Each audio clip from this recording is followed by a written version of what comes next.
సవాళ్ళు వస్తాయి. Abraham Lincoln జీవితంలో ఒకానొకప్పుడు ఒక గొప్ప అవమానకరమైన సంఘటన జరిగింది. ఆయన అమెరికా అధ్యక్షుడయ్యాడు. ధనవంతుల్ని పారిశ్రామికవేత్తల్ని కూర్చోబెట్టి సమావేశాన్ని నిర్వహించి అధ్యక్షోపన్యాసం చేస్తున్నాడు. అమెరికా అధ్యక్ష పదవి అంటే అంత సామాన్యమైన పదవి కాదు.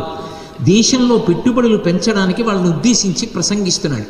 అసూయ అనేటటువంటి దిక్కుమాలిన గుణం కొంతమంది యందు ఉంటుంది. దాని గురించి మనం బెంగపెట్టుకోకూడదు. తాను వృద్ధిలోకి రాలేడు, అవతల వారు ఎలా వృద్ధిలోకి వచ్చారో చూసి నేర్చుకోలేడు, కానీ అవతల వారిని బాధ పెట్టే ప్రయత్నం చేస్తుంటారు. అటువంటి దుష్ట స్వభావం మనిషి పెంచుకోకూడదు. అబ్రహాం లింకన్ దేశాధ్యక్షుడయ్యాడని ఆయనని బాధ పెట్టాలని ఒక ఐశ్వర్యవంతుడు ఆయన మాట్లాడుతుండగా లేచి నిలబడి కాలికున్న బూటు విప్పి ఎత్తి పట్టుకుని అన్నాడు, లింకన్, నువ్వేదో పెద్ద గొప్పవాడిని అనుకుంటున్నావు, దేశాధ్యక్షుడిని అనుకుంటున్నావు. నీ తండ్రి మా ఇంట్లో అందరికీ బూట్లు కుట్టాడు. ఇదిగో నేను వేసుకున్న బూట్లు మీ నాన్న కుట్టినవి. నాకే కాదు, ఈ సభలో ఉన్న ఎందరో ఐశ్వర్యవంతుల యొక్క బూట్లు మీ తండ్రి కుట్టాడు. నువ్వు ఒక చెప్పులు కుట్టేటటువంటి వాడి కొడుకువి. ఆ విషయం గుర్తుపెట్టుకో. అదృష్టం కలిసి అధ్యక్షుడు అయ్యావు. ఇవాళ మమ్మల్ని ఉద్దేశించి ప్రసంగిస్తున్నావు అన్నాడు. ఒక్క క్షణం నిర్లిప్తుడైపోయారు అబ్రహాం లింకన్. ఎంత అధ్యక్షుడైతే మాత్రం అనరాని మాట, వినకూడని మాట వినపడిందనుకోండి, క్షణం పాటు నిస్సత్తువుని పొందాడు.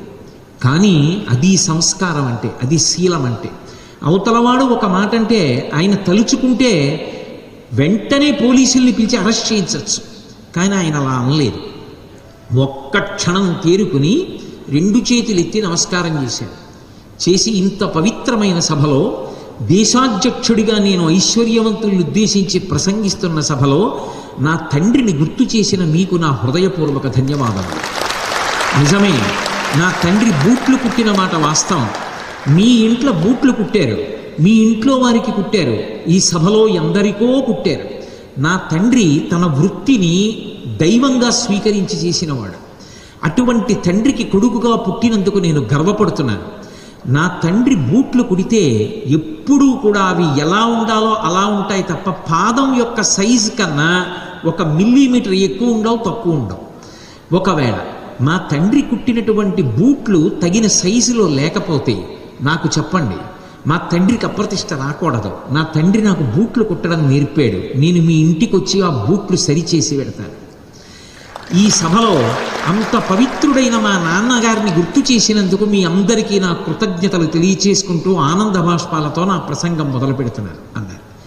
ఇంతమంది ఆయన్ని గేలి చేద్దామనుకున్న వాళ్ళు సిగ్గుతో తల ఉంచుకుని ఆయన నుంచి నేర్చుకోవాలి మనం ఎలా బ్రతకాలో. డౌన్లోడ్ మోజ్.